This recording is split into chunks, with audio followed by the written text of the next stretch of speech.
art saved my life. Really? I can definitely say that art saved my life. This is I'm from the west side of Chicago.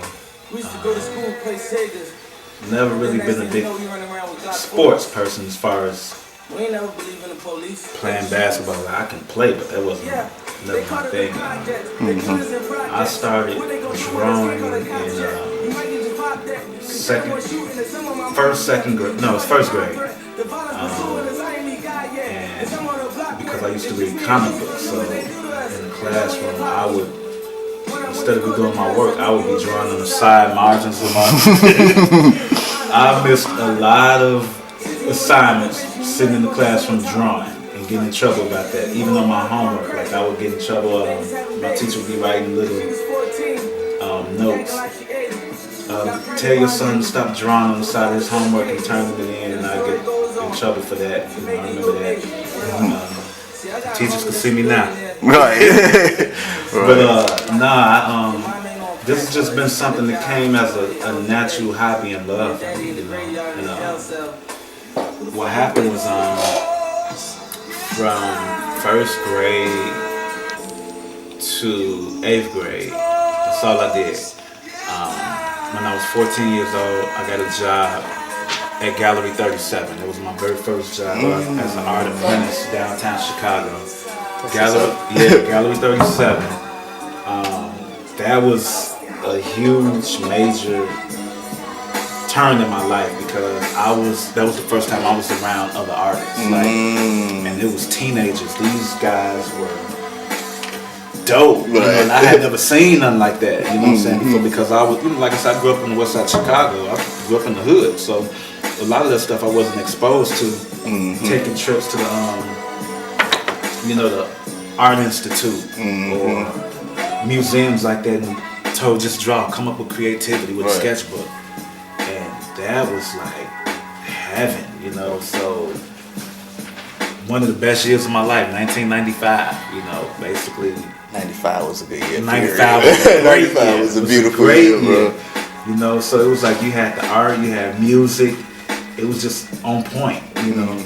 That's where Buddy Benz. Well, everything was good in 95. Big Buddy Benz, everything. And I remember like vividly, like the day, like we would leave on our lunch break at Gallery 37. I'm 14. I'm with kids that's like 17, 18. You know, I'm the youngest one there, but I'm just around them and it's so cool, you know. We were going Sam Goody, you know, and just when those still existed. you know what I'm saying? So that was it, you know. That was them type of moments, you know, help me with art, you know, and they tell my story as well, like bits and pieces of that goes in my story.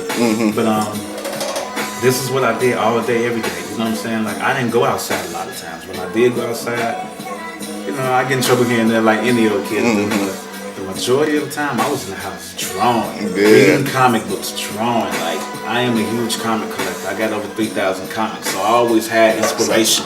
Right. When I graduated high school, I went to the military for a little bit, and I kind of lost inspiration on drawing because I remember somebody telling me when I was a teenager, it's crazy, and that's why I always tell people, be careful what you say to a kid because you never know how it can affect them. Where they tell me, oh man, artists don't make no money. Why are you doing that? And that affected me, you know, and when I became a teenager, I basically stopped drawing and doing art. I stopped for years, you know, and it made me mad because around that time, I was just getting deep and good in the graffiti scene.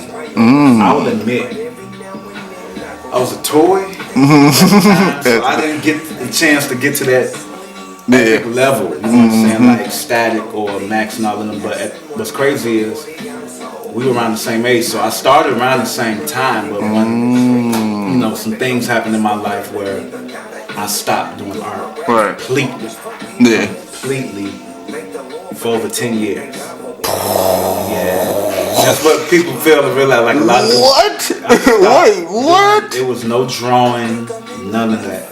For 10 years? Over 10 years. It was over 10 years. And when I came home, I went to Iraq.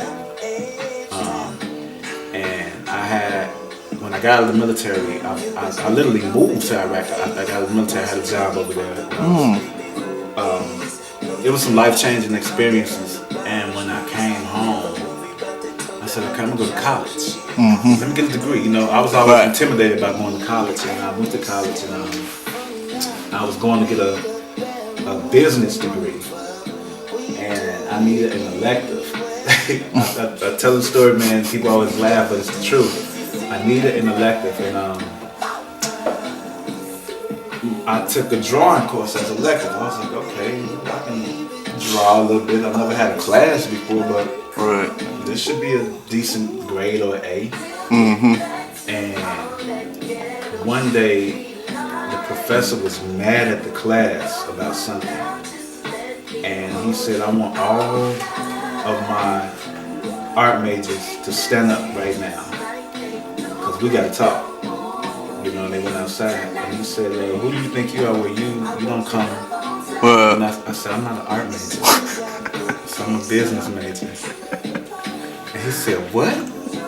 He said, you better than the fucking art majors. What are you doing? You're right. Are you serious? He thought I was joking. I said, no, I'm a business major. I'm just here because I need an elective.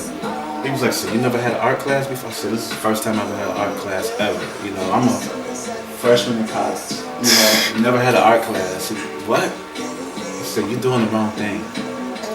Like, you really need to consider it. Like, you're doing the wrong thing. 2 weeks later, I changed my major from business to art. And I got in my first gallery show at the school at Kishwaukee College. 6 months later, I was in my first gallery in Chicago, 345 Art Gallery, which is not far from here.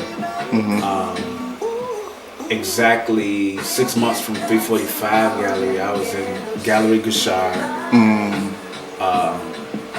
After Gallery Gouchard, I was in the Museum of Science and Industry show. I was in the show with Harmonia Rosales and a few other dope artists that year. Matter of fact, that's the year she won. Ah, nice. And after that, I linked up with my mentor, and I started getting in a lot of different group shows around the Chicago area. So it wasn't no looking back, but in the process, I learned to just keep drawing and drawing and drawing. You know, that was one of the things when my mentor told me, like, you gotta draw. Like, you think you're good, but you can always be better.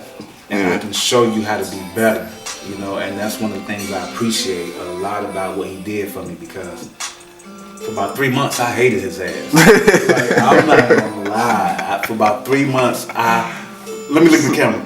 For 3 months, Max Sensing, I could not stand you because he made me draw. Like he made me start over from scratch.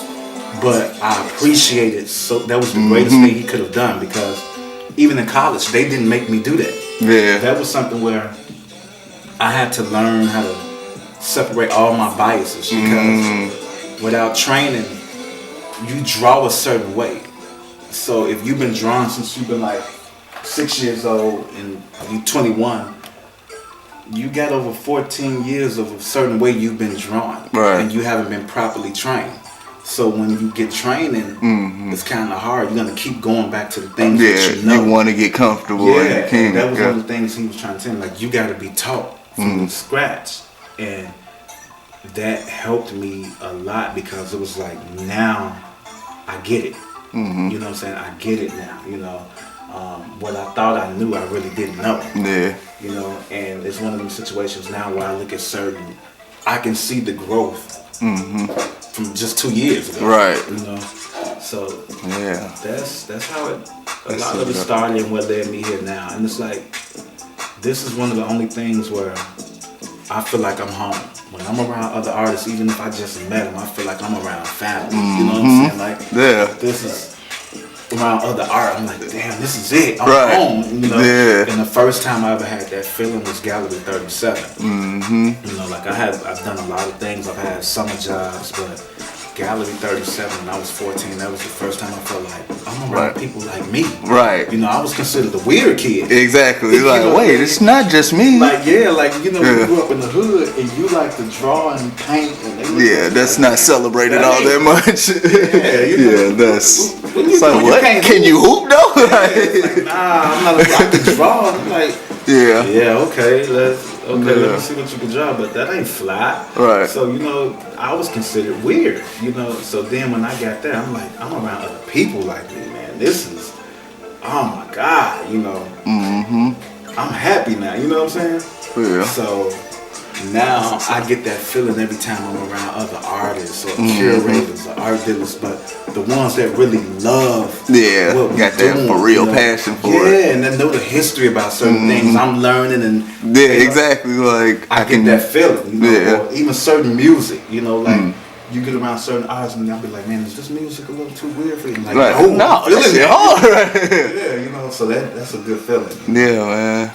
This has been a humble experience though, you know, like even now, like with you all here in the studio, you know, it's still because I'm just getting to the fact that people actually know who I am, you know, and that's something I'm just getting used to or dealing with now, you know what I mean? Because I'm like, if I haven't met you before, I'm like, how do you know me? Right, you know me? You know, because I only, you know, different shows, and it's like, no, we see your work. You know?